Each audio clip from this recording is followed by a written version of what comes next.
মৰাণহাটৰ খুমটাই সোণালী পথত ভোগালী বিহুত গাহৰি মাংস কটা যুৱকক মাৰপিট কৰা ঘটনাৰ সৈতে জড়িত আন এজন যুৱকক গ্ৰেপ্তাৰ কৰিছে মৰাণহাট আৰক্ষীয়ে। ধৃত যুৱকজন হৈছে ১ নং খুমটাইৰ সাহিল আহমেদ ২৫ বছৰ ওৰফে সাহিদ।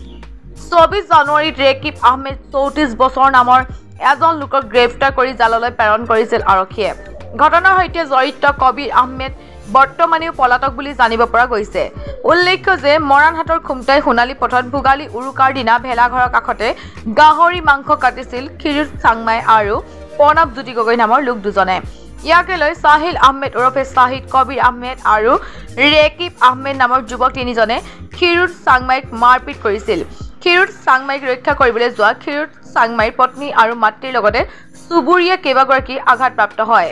ইফালে ঘটনা সংক্ৰান্তত আৰক্ষীয়ে Moranhat PS case number 3/2025 US 294/117-2/76/351 BNS অধীনত গোচৰ ৰুজু কৰি 2 যুৱকক গ্ৰেপ্তাৰ কৰি জেললৈ প্ৰেৰণ কৰিছে।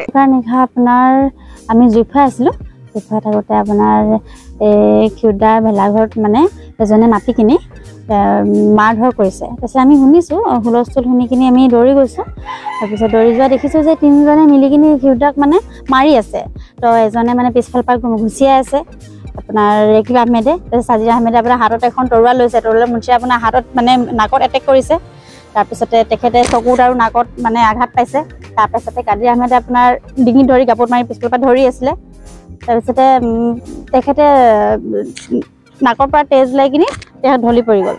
তেখেতৰ পত্নী ৰুমা চাংমাই তেওঁক বচাবলৈ অহাত কাদিৰ আহমেদে বুকুত ধৰি টনা ওজা কৰে। তাৰপিছত তেওঁ ব্লাউজ চাউজ ফালি যায়। তেওঁ গুৰ মাৰি থিয় গুৰ এটা মাৰি কিনি মাটিত পেলায়। ঘটনাটো আপোনাৰ গাহৰি কটা লৈ কিনি হৈছিলে। উৰুকাৰ ভোজৰ দিনা আমাৰ মিলিজুলি কিনে গাহৰি অনা হৈছিলে। দাদা দুজনে মিলি কিনি কাটিছিলে। তাকে লৈ ইহঁতে প্ৰশ্ন উত্থাপন কৰিছে যে কিয় কাটিছ, কিহৰ অধিকাৰত কাটিছ, তেনেকুৱা ধৰণৰ প্ৰশ্ন কৰিছে মানে।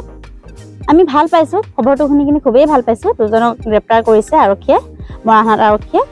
তাৰপিছতে আৰু এজন ধৰিবলৈ বাকী আছে। অতি সোনকালে যেন তেখেতকো ধৰক আমাৰ আৰক্ষী মানে মৰাণহাটৰ আৰক্ষী, তাকে আমি আহ্বান কৰিছোঁ।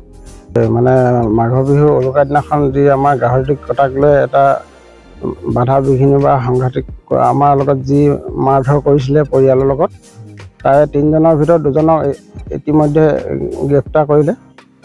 তেওঁলোকক জেল হাজতলৈ প্ৰেৰণ কৰিলে। বৰ্তমান যিজন এতিয়া পলাতক হৈ আছে তেওঁকো যে অতি সোনকালে গ্ৰেপ্তাৰ কৰিবৰ কাৰণে আমি মৰাণহাট আৰক্ষী প্ৰশাসনক আমি অনুৰোধ জনাইছোঁ।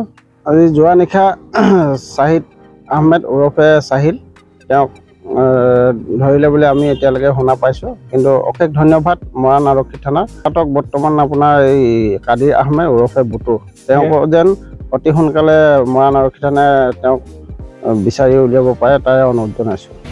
মিছা অপবাদ দি ফচাইছে। দুটা ভাই ককাইক মিছাকৈ ফচাইছে। নাই নহয়, মাৰপিট দুটা মানুহৰ ব্যক্তিগত কাজিয়াটোৰ কাৰণে এনেকুৱা হয়। গোষ্ঠীঘৰ্ষ সংঘৰ্ষ কৰাই এইটোতো আপোনালোকে দুদিনৰ পিছত আপোনালোকে ভিডিঅ' পাইছে।